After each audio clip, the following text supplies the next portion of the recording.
আজকে আমাদের ছোট্ট রুদ্রাক্ষীর ফ্রেম আমি তোমাদের সাথে শেয়ার করব আর দেখে নেব তার মা আমাকে কি পাঠিয়েছিল। প্রথমেই দেখে নিলে আমি বেবি ডিটেলসটা শেয়ার করে নিলাম আর তার দুটো ফটো চুজ করে নিয়েছি। আমি লাস্টে একটাই ফটো ইউজ করেছি। আর আমাকে পাঠিয়েছিল রুদ্রাক্ষীর বাবার রুদ্রাক্ষীকে দেওয়া প্রথম একটা গোলাপ, আর ছিল প্রেগনেন্সি কিট, আর ছিল আম্বিকাল কর্ড। এই কটা জিনিসই আমাকে প্রিজারভেশনের জন্য দিয়েছিল। তো চলো তোমাদের সাথে ফ্রেমটা শেয়ার করি।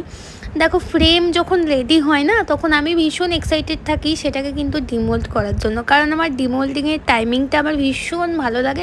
এটা আমার কাছে বেস্ট একটা টাইমিং, মানে বেস্ট পার্ট রেজিনের মধ্যে। তো যাই হোক, আমাদের কিন্তু রেজিনের ক্লাস শুরু হচ্ছে আমাদের কলকাতা দমদমে আগস্ট থেকে। তোমরা যারা সিট বুকিং করতে চাইছো বা তোমরা রেজিনের কাজ শিখতে চাইছো, তারা কিন্তু অবশ্যই আমার সাথে কন্ট্যাক্ট করে নিও।